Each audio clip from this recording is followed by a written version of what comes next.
Welcome to UProot's Upside, a series in which we learn ways state agencies and businesses are helping build a healthier Mississippi from the ground up.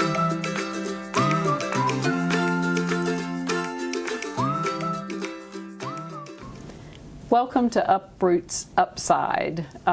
We're here today with Dr. Carey Wright, who's the Superintendent of the Department of Education, and I am Dr. Mary Currier with the State Health Department. And we're glad that y'all are watching this. This is important stuff.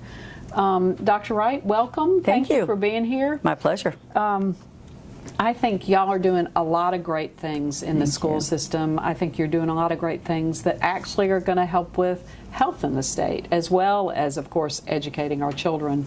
Y'all are asked to do so many things. So we did a state health assessment and a state health improvement plan with all of our partners across the state.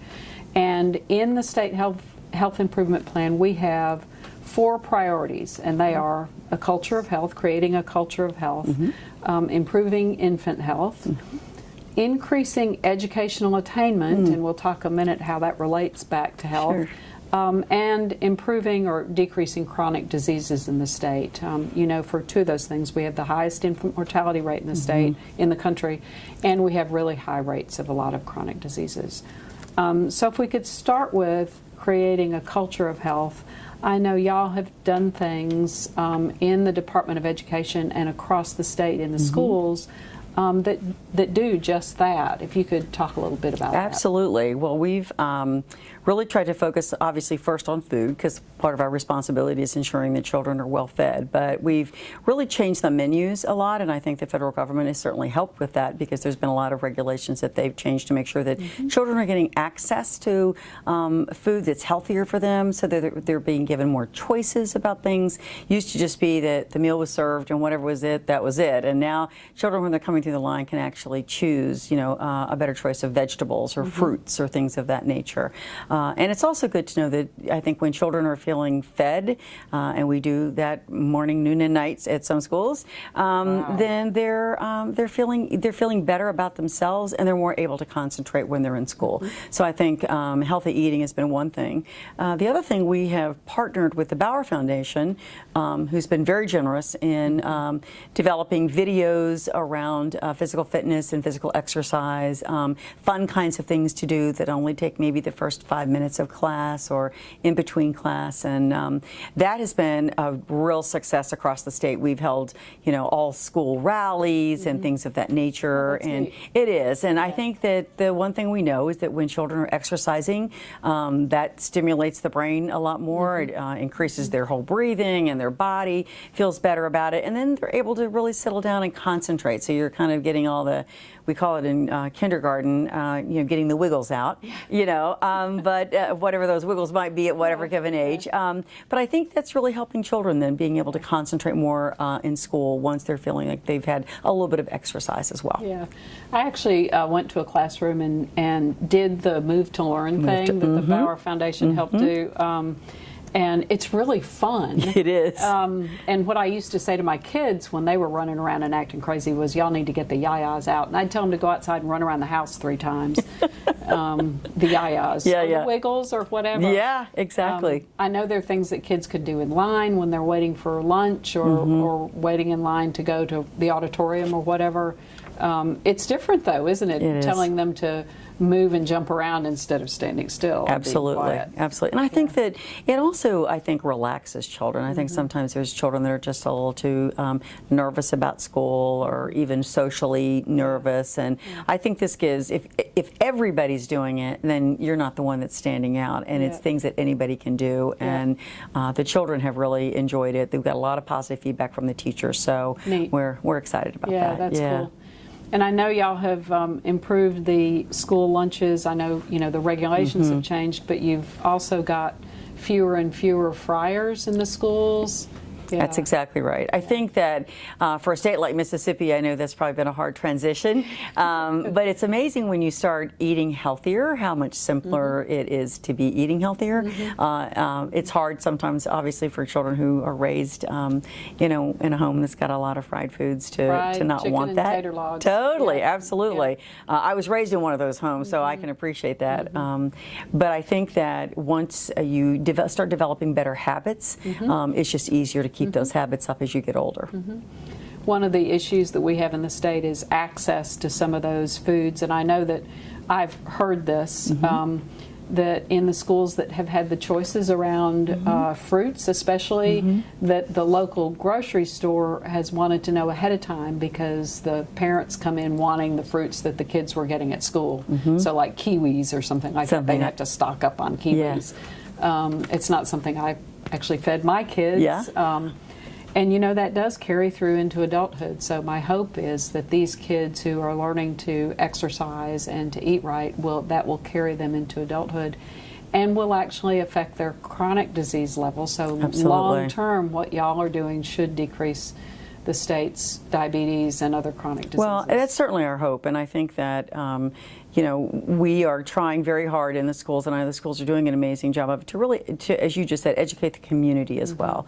Because I think that as children grow up, and if they're continuing with their athletics, sometimes that's also just that niche that somebody needs in middle school and high school to have like the automatic group around them, right? And so that solves a lot of problems in itself. And then there's an awful lot that goes with athletics that then requires you to keep your grades up, and it's exercising every day, and it's developing those friendships that really keep you engaged in school too. So and that's really long-term important effects for our kids. One of the other priorities is educational attainment, increasing educational attainment, because we know that the farther people go in school, the more likely they are to be healthy. Not that you're so much teaching healthy behaviors, although y'all do that too, but just the more educated you are, the less likely you are to smoke, and the more likely you are to eat right and get exercise.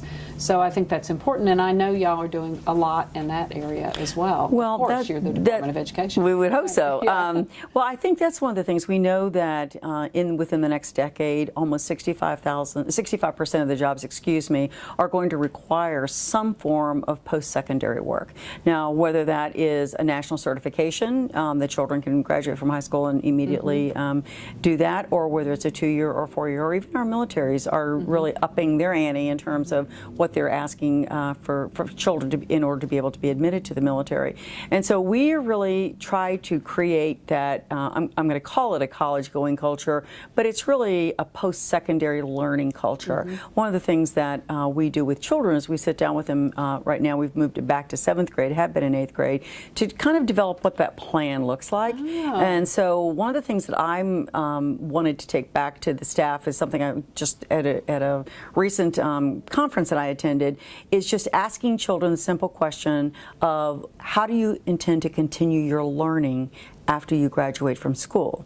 So it gets children thinking about, oh, I hadn't really thought about that. Like I thought about graduating from high school, or I thought about maybe going to college, but if I'm not going to college, how am I, extending my learning, to your point about attainment? And I think that once children get in that mode of learning and seeing the success with learning, success begets success, and I think that keeps them, engaged. I know our overall attainment rate is not very high post-secondarily, but there's a lot of things also that the IHLs and the community colleges are doing on Compete to Complete, which is trying to grab people that have maybe finished part of their degree to get them to finish the rest of it and come back. And so I think we really tried to form a partnership with that so that we are meeting the needs of our state, and then our state has the workforce that it needs. So.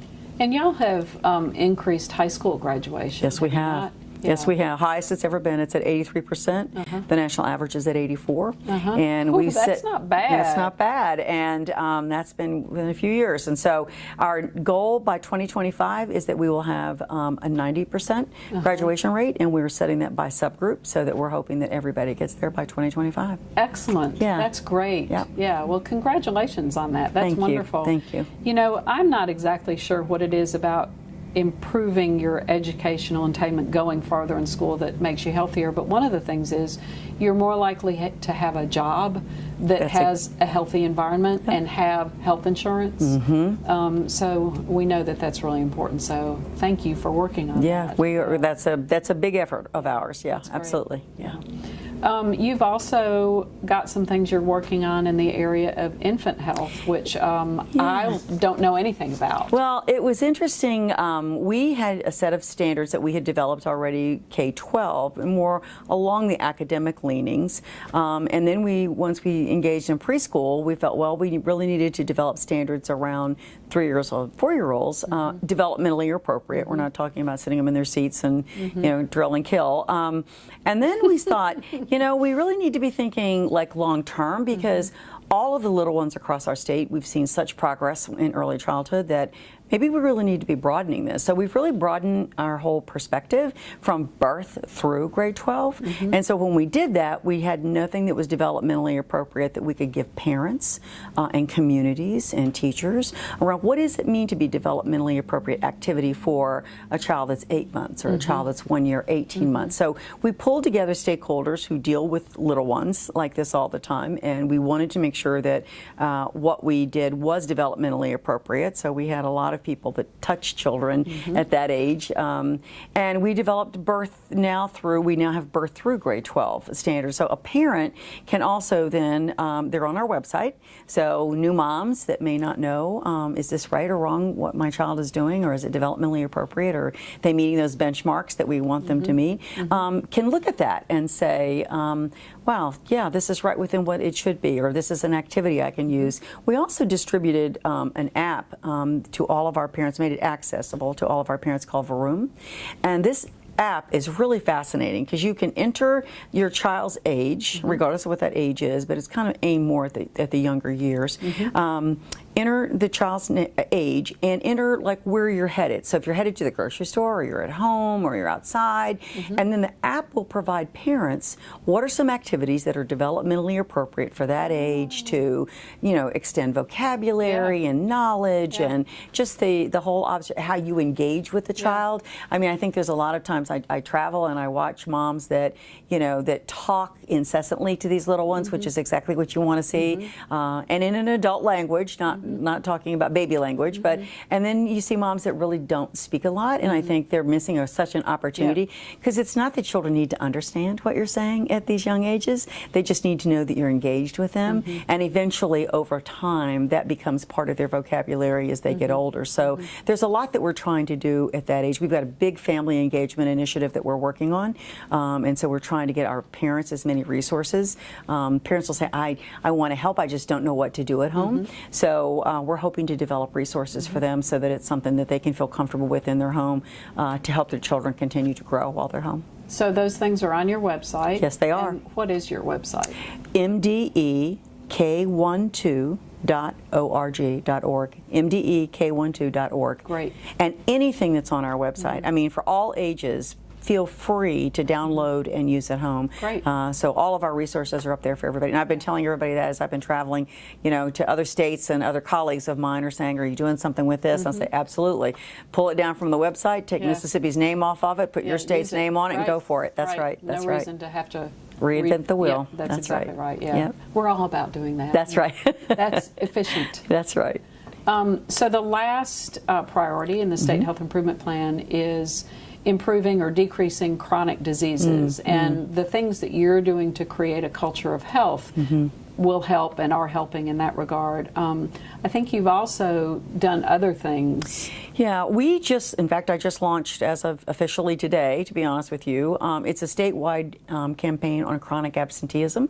And so Strive for Less Than 5 is the motto that's on it. So we distributed, banners and posters and cards, and I was sitting in a group of probably about 500 people, and I said, when you go back to your districts, I said, if the go-to place is the church, put one up in the church. If the go-to place is the grocery store, put one up in the grocery store. If it's the barber shop, whatever. I said, I really want to get folks to really focus in on chronic absenteeism, because the research is telling us that as early on, Mississippi Kids Count did the research for us, and it mirrored what we're seeing nationally, that children that miss between 2 and 4 days in September, and that doesn't sound like a lot, so between 2 and 4 days, are 5 times more likely to be chronically absent by the end of the year. And chronic absenteeism is missing more than 10% of the school time. So if you're talking about 180 days, that's 18 days or more of instruction. That's a month of school. That's a lot. That's a lot. So if we can get, and so I said to them, we need to find out why. So when you're calling the parent or you're visiting the home or whatever, you're trying to find out why, if it's a health issue, do they have access to the health care that they need, or do they need our help in getting access to the health care that they need? Oh, how cool. So we're hoping that that's going to really help a lot, because we know that a lot of children with asthma, you mentioned diabetes, we know that, but we want to make sure that families are getting the wraparound services that they need in order to keep their children in school. That's great. And asthma is a chronic disease in children. Yeah, absolutely. That's very cool. Yeah. You also have smoke-free air policies in all your schools? Yes, we do. Yes, we do. Which is also really important. I know one of the issues that schools have had recently is the little jewels. They're the vaping things. Absolutely. Yeah. And they're small enough so you can just carry it in your pocket. Oh, wow. Yeah, Wow. I know. Yeah. That I'm not up on, so I'll have to apologize for that. No, that's okay. For somebody who's old, it's a relatively new thing. I don't know how long that's been around, but I know it's really becoming a problem nationally. Wow. I don't know how much of a problem it is here yet.